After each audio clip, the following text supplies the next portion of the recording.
이사야 22장. 환상 골짜기에 내려진 판결이다. 너희가 모두 지붕 위로 올라가 있다니 도대체 너희에게 무슨 일이 있기에 그러느냐. 소란스러운 성읍아, 흥청거리며 즐거워하는 마을아. 너희 가운데 죽은 사람들은 칼에 찔려 죽은 것도 전쟁터에서 죽은 것도 아니다. 너희 지도자들은 하나같이 도망쳐버렸다. 활 한 번 쏴보지 못하고 몽땅 사로잡혔다. 사로잡힌 너희들도 멀리 도망쳤다가 모두 잡혀 갇히고 말았다. 그래서 내가 말했다. 나 혼자 실컷 울 테니 다들 내 눈에서 사라지라. 내 딸 백성의 성읍이 멸망했다고 나를 위로하려 들지 말라. 주 만군의 여호와께서 환상의 골짜기에 소란과 짓밟힘과 혼란의 날을 부르셨기 때문이다. 그날의 성벽은 무너지고 사람들은 산을 향해 소리를 지른다. 엘람이 화살통을 들고 병거와 말을 탔고 기르는 방패를 꺼내 들었다. 빼어난 경관을 자랑하는 너희의 골짜기에는 병거들로 가득 찼고 성문 앞에는 마부들이 진을 쳤다. 그러고는 유다의 보호막을 뚫었다. 그날에 너희는 삼림 집에 있는 무기들을 보았고 다윗성의 여기저기 무너진 곳도 많이 보았다. 그리고 아랫못에다가 물을 저장해 두기도 했다. 너희는 예루살렘의 가옥수를 세워보고 더러는 집을 허물어 그것으로 성벽을 막아보기도 했다.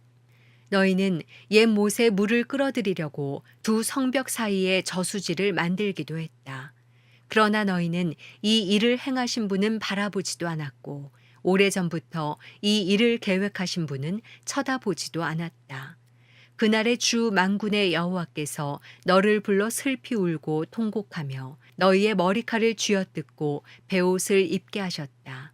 그러나 보라, 너희는 오히려 기뻐하고 즐거워하며 소를 잡고 양을 죽여 고기를 먹고 포도주를 마시면서 내일이면 우리가 죽을 것이니 지금 먹고 마시자라고 하는구나. 그래서 만군의 여호와께서 내 귀를 여시고 말씀하셨다. 너희가 죽는 날까지 이 죄를 용서받지 못할 것이다. 주 만군의 여호와께서 말씀하셨다. 주 만군의 여호와께서 이렇게 말씀하신다. 왕궁을 관리하는 시종장 셈나에게 가서 말하여라. 내가 여기서 무슨 짓을 했느냐? 누구를 위해 이곳에서 이런 짓을 했느냐? 너 자신을 위해 여기에 무덤을 깎아 만들다니, 이 높은 곳에 내 무덤을 깎아 놓았다니, 바위 안에 내가 쉴 곳을 파두었다니.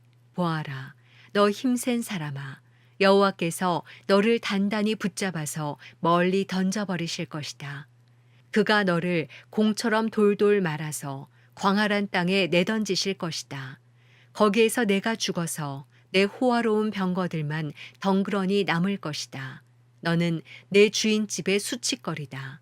내가 너를 내 자리에서 쫓아낼 것이니 너는 일자리를 빼앗길 것이다. 그날에 내가 힐기야의 아들인 내 종 엘리야김을 부르겠다. 내가 그에게 내 관복을 입히고 그에게 내 띠를 둘러주면서 내 권력을 그에게 넘겨주겠다. 그는 예루살렘에 사는 사람들과 유다 집의 아버지가 될 것이다. 그리고 내가 다윗 집의 열쇠를 그의 어깨에 두겠다. 그가 열면 닫을 사람이 없고 그가 닫으면 열 사람이 없을 것이다. 내가 그를 잘 다져진 곳에 말뚝을 박듯이 견고하게 해줄 것이니 그가 선왕의 집에 영광의 보좌가 될 것이다. 그 집의 모든 영광이 그에게 걸릴 것이다. 작은 컵에서부터 항아리에 이르기까지 모든 작은 그릇과 같은 그의 자손과 그 후손의 영광이 그에게 달려 있을 것이다. 만군의 여호와의 말씀이다. 그날에 잘 다져진 곳에 튼튼히 박혀있던 말뚝이 삭아서 부러지고 떨어져 나갈 것이니 그 위에 걸어놓은 것들이 깨지고야 말 것이다. 이것은 여호와께서 하신 말씀이다. 이사야 23장. 두로에 내려진 판결이다. 다시스의 배들아, 슬피 울라. 두로가 파멸돼서 들어갈 집도 없고 항구도 없다. 기띔 땅에서부터 이 소식이 그 배에 전해졌다.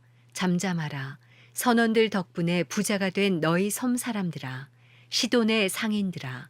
시울의 곡식들 곧 나일강에서 추수한 것을 저 큰 강으로 수송해 두로가 국제시장이 됐다. 부끄럽구나 시도나. 바다 곧 바다의 요새가 이렇게 말했다.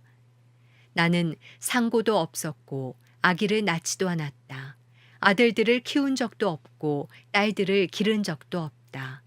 두로가 망했다는 소식이 이집트에 전해지면 이집트도 그 소식을 듣고 기가 꺾일 것이다. 다시스로 건너가서 슬피 울라. 너희 섬 사람들아. 이것이 정말 너희가 기뻐하던 성읍이었느냐. 유구한 역사를 가진 성읍이었느냐. 그 백성들을 멀리까지 원정 보낸 성읍이었느냐. 누가 두로를 향해 이 일을 계획했느냐. 왕권을 씌우던 나라였고 그 상인들은 귀족들이었고 그 무역상들은 세상에서 유명했던 그 두로가 아니었는가. 이 일은 전능하신 여호와께서 계획하신 것이다.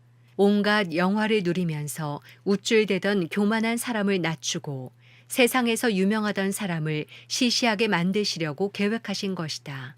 다시스에 따라 나일강을 건너듯 땅이나 건너가라. 항구는 이제 없다. 여호와께서 바다에 손을 펼치셔서 왕국들을 떨게 하셨다. 여호와께서 가나안의 요새들을 무너뜨리라고 명령하시면서 이렇게 말씀하셨다. 너는 이제 더 이상 기뻐하지 마라. 약탈을 당하고 있는 처녀딸 시도나 어디 한번 일어나서 건너편 기띔으로 가보아라. 거기서도 내가 쉴 수 없을 것이다. 갈대아 사람들의 땅을 보아라. 그 백성은 이제 없지 않느냐. 아시리아 사람들이 그곳을 들짐승들이나 있을 곳으로 만들어버렸다. 그들이 망대를 세우고 성을 공격하고 허물어서 폐허로 바꾸어 버렸다.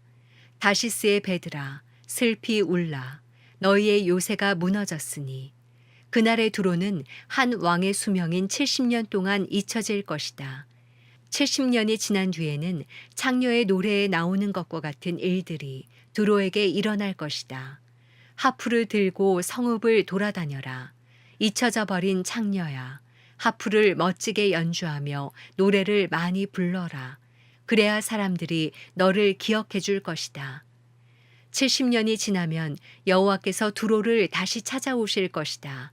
그러면 두로는 창녀 생활을 다시 시작해 이 땅에 있는 모든 나라들에게 부지런히 몸을 팔 것이다.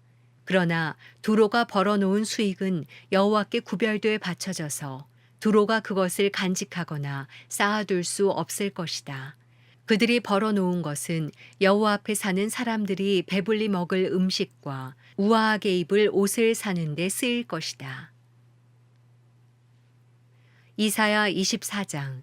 보라, 여호와께서 이 땅을 텅 비게 하시고 황폐하게 하실 것이다. 땅바닥을 쥐어 틀으셔서 주민들을 흩으실 것이다. 백성이나 제사장이나 종이나 주인이나 하녀나 여주인이나 사는 사람이나 파는 사람이나 빌려주는 사람이나 빌리는 사람이나 채권자나 채무자나 똑같이 흩으실 것이다. 땅이란 땅은 모두 텅 비고 모조리 약탈을 당할 것이다. 그렇다. 여호와께서 이렇게 말씀하셨다. 땅은 마르고 시들어간다. 세상은 쇠약해지고 시들어간다. 이 땅에서 지위가 높은 사람들도 쇠약해져 간다. 땅은 사람들이 살면서 더럽혀졌다. 거기에서 사는 사람들이 율법을 지키지 않고 규례를 어겨서 영원한 언약을 깨뜨렸기 때문이다. 그러므로 저주가 땅을 삼켰고 거기에서 사는 사람들이 형벌을 받아야 한다. 그러므로 거기에서 사는 사람들이 불에 타서 살아남은 사람들이 조금밖에 없다. 새 포도주는 마르고 포도나무는 시든다. 즐거워하던 사람들은 모두 앓는 소리를 하고 있다. 탬버린의 흥겨운 기분이 가라앉고 흥청거리는 소리가 멈추었으며 즐거운 하프 소리도 잠잠하다. 포도주를 마시는 자리에 노래가 없다. 독한 술도 마시는 사람들의 입에 쓰기만 하다. 성읍은 산산조각 나서 폐허가 된 채로 남아있고 집집마다 문이 잠겨 오가는 사람도 없다. 거리에서는 포도주를 달라고 아우성이고 저녁이 되자 온통 슬픔에 잠기고 모든 즐거움이 이 땅에서 사라진다. 성읍은 폐허가 된 채로 남아있고 성문은 산산조각 나버렸다.